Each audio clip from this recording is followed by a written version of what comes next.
Chapter 15. Nearby, Dylan heard a faint disturbance, then silence. He shrugged and moved on, stalking down a narrow alley between two clusters of vines leading to a sheer rock wall. His face was utterly alert, showing no signs of fear, his weapon ready. He sensed a slight movement ahead, an undulating distortion that drifted through the hanging vegetation as if an errant breeze had passed. The black man stopped, ears and eyes burning. The hints of movement were so slight that he couldn't be certain if his imagination were playing tricks with the steaming jungle. It was the alien, of course, drawing out the game of stalking, just like cat and mouse. It had won so many battles now that it seemed to take the time to savour the thrill of the chase, as if testing its own skill and mastery over this elusive creature, man. But also like the cat, it only appeared to be playing. In its mind, its emotionless brain, it was simply honing its wits and combat tactics, as if it would move from this border war to clash with whole worlds. It synchronized its own movements to match Dylan's precisely, and its sounds and silences were timed to the pulse beat with the black man's, so that when Dylan stopped to listen, the alien froze at exactly the same instant. Still, the soldier sensed its presence. Dylan crouched and spun around, levelling his rifle at the black-green background. Yet the path he had taken was undisturbed, silent. Nothing in the lie of the trail suggested the presence of a predator. But as he scanned the brace of rubber trees behind him, he didn't realize that for an instant he looked directly into the alien's eyes. The creature was peering out from the crook of a tree, examining his prey. But the golden eyes were so otherworldly that Dylan didn't even register them as he searched the jungle. He saw them, yet he didn't. They were like a pair of yellow hummingbirds, or a couple of orchids, or a nest of fireflies, just more of the same tropical excess. So the black man turned and moved on, and the alien resumed its prowl, continuing to match the man's movements, footfall by footfall. Dylan made it to the granite outcrop expecting to find Mac in place. He signalled with a whistle, very like Schaefer's. No response. Then he turned cautiously from left to right. Mac. Mac. He whispered, eagerly, beginning to get a bit anxious about being alone. As he moved closer to the rock wall, he literally stumbled over Mac's face, which was staring up at him with a ghastly pallor, eyes frozen wide in death. Dylan cringed, then spun around as if expecting the alien to be right behind him. But again, he was faced with the blank solid wall of undergrowth and no sign of the attacker. He looked from one side of the path to the other, then something iridescent among the vines caught his attention, and he stared hard at a fall of tree moss. For a moment, the afternoon sun and the forest shadows blended at the perfect angle for Dylan to catch a flash of the alien's yellow eyes. As quickly as they materialized, they disappeared, but at last there was no mistaking them for any other aberrant bit of lushness. Dylan pulled up his rifle, sighted it swiftly, and let go a rapid round into the tangle of moss where the eyes had teased him. The vegetation exploded into fragments, but already it was too late. The alien had leaped aside, and as the dust and leaves were flying in 100 directions, it activated its weapon, seeming to erupt it from its arm, then hurling the spear at Dylan. It slashed easily through the black man's upper arm, severing it above the elbow. The bloody appendage, its nerves tingling as if it was still attached to its body, landed on the ground 10 feet away. It flinched and jerked, and the hand still gripping the trigger fired a last round of bullets into the sky. Dylan screamed in agony as blood gushed from the stump left dangling from his shoulder. Yet with his good arm, he still managed to fire the second gun, shouting crazily as he swung it in the direction of the creature. Yet his vision was blurred by the pain, and like Hawkins before him, he hit nothing but trees. Even as he fired uselessly, the alien recoiled its weapon and hurled it at Dylan's abdomen, which burst open as if sliced by a samurai sword. Eyes popping, with one last gasp of frustrated rage, Dylan lurched over, dead.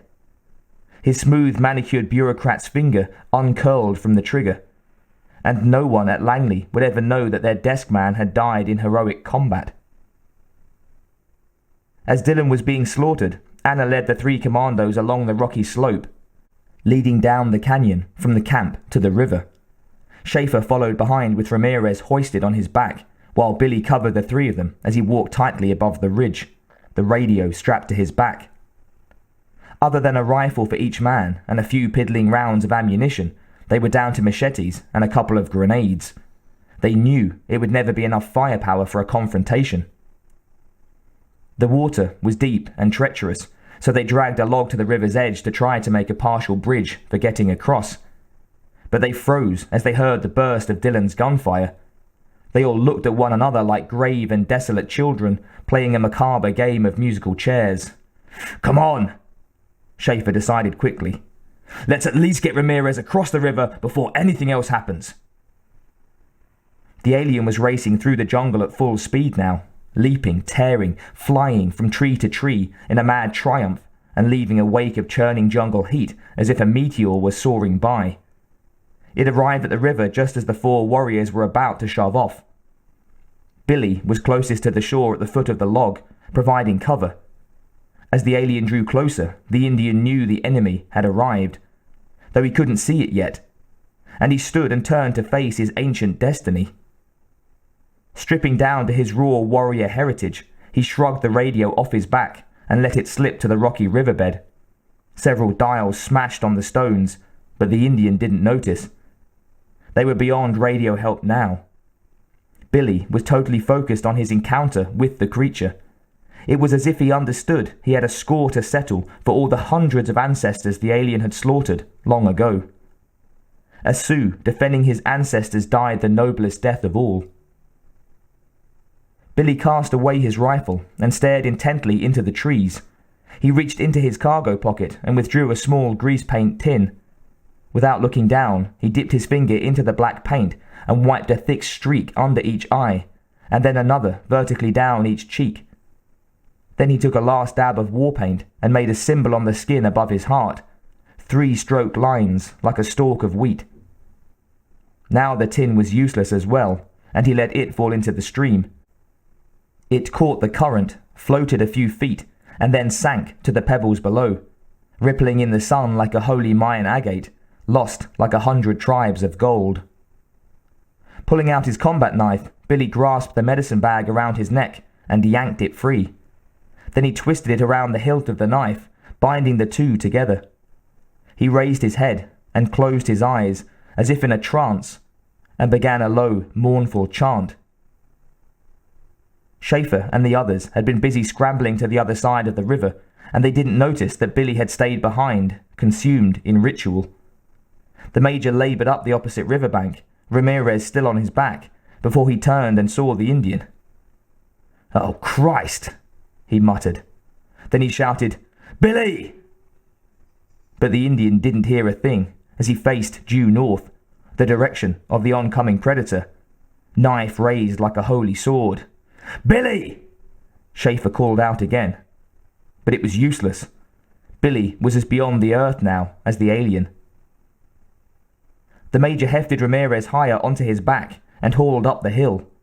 Anna waited at the top. Billy was crouching low now on the opposite bank, his knife extended in a fighting position.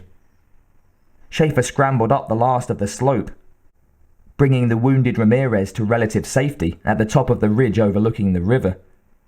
Just as he gently lowered the Chicano to the ground and drew his rifle, he heard a long, piercing scream from the north bank of the wide river. It was Billy Soul's final stand.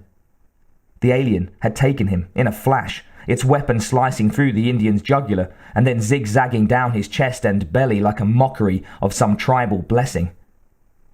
The loyal scout hadn't the ghost of a chance, armed as he was with nothing more than a hunting knife and 1,000 faded years of Indian heritage.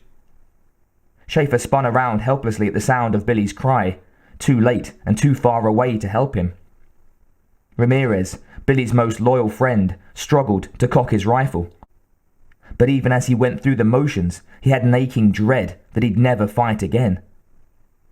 Before the Chicano could release a single round, the alien's deadly weapon shot up the hill towards him like a laser, the impact hurling him backward. The spearhead lodged in his neck, pinning him to the ground as if he were a butterfly frozen in a collector's display. Spouts of blood gushed from the mortal wound. It seemed impossible he could bleed after the grave wound he'd received before, and his legs and arms twitched hideously in the seconds before death brought release. In the melee, Ramirez's MP5 flew through the air and landed at Anna's feet. Shocked, yet stubbornly functional, she moved towards the rifle, as if some rebel instinct still fought to keep her alive. But the alien was operating now at an inhuman pace. It could outdo in action what a man could not even think to do. With dazzling speed, it roared uphill towards the girl, its livid skin pulsating with glints of gold from the midday sun. Seeing that Anna was going to land directly in the alien's path, Schaefer spun about as she dived for the rifle.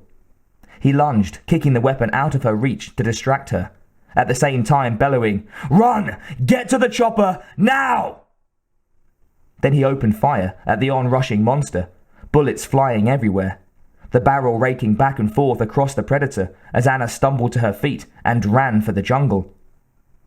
With a speed that all but made it a blur in Schaefer's eyes, the predator attacked, hurling its weapon at the Major with a wild, triumphal shriek. The razor head of the spear sliced through the wooden stock of the gun, narrowly missing Schaefer's hand, severing the trigger guard and breech.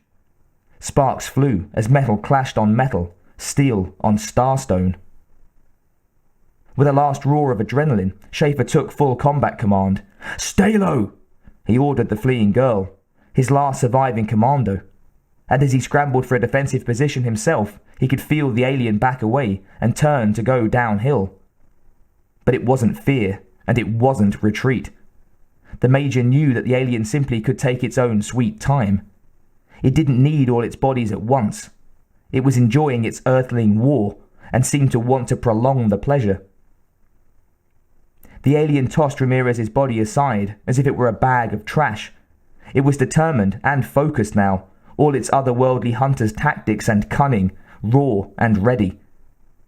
The raging water posed no obstacle to the creature, and it sailed across like a hydroplane, barely breaking the surface, even where it was 5 feet deep.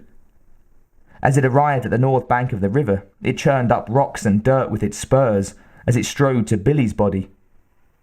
It bent and began to pull the Indian apart, its narrow yellow optic nerve centers pulsing, as it searched out the fading heat patterns of Billy's cooling organs. Huddled among the rocks, Schaefer only realized now that he'd been wounded. The force that had ripped the gun from his grip as the diamond head of the alien's spear shattered the rifle had gone on to slash deeply through Schaefer's shoulder, laying open the flesh almost to the bone. With his gun broken and useless, the Major saw no alternative but to make a break down the canyon in the wake of the girl and run for his life. Dutch wasn't accustomed to any sort of retreat, let alone running like a helpless fugitive headlong down a mountain, but he saw no other choice. Getting away was all he could think to do. Then, as if by some miracle he got clear, maybe he could buy a little time to regroup and make a final stab at fighting back. He barreled out of the rocks, ran through a tunnel of trees and past the sprung trap, and scrambled over the lip of the canyon and onto the steep downhill trail. He leaped over a fallen log, stumbled, struggled to his feet, running now on pure pounding adrenaline, his wounded shoulder oozing blood and stinging with a painful burn. His eyes were red and glazed with terror, he who had never feared anything in his life. Behind him, he could hear the crunch of the alien's feet breaking twigs and crushing gravel as it jogged along in his wake. Schaefer imagined that he could hear, almost feel, the alien's heavy breath on him. The heat and panic and the steep trail had made him lightheaded. He had to see how close the enemy was, so he turned his head without slowing his pace and saw the creature steadily bearing down the slope, Billy's heart and brain bloody in either hand. Schaefer had a wild and desperate look of hope on his face as he saw a few more yards between them than he'd anticipated. Even as he turned back, ducking an overhanging limb and racing on, he didn't seem to realize that the alien was enjoying the chase, savoring the final confrontation with the leader.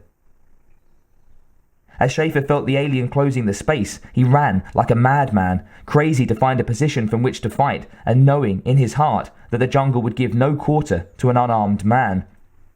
He was losing ground, and he knew it. A shot of pain flashed through his shoulder, and for a moment he thought it was the alien's weapon entering him again.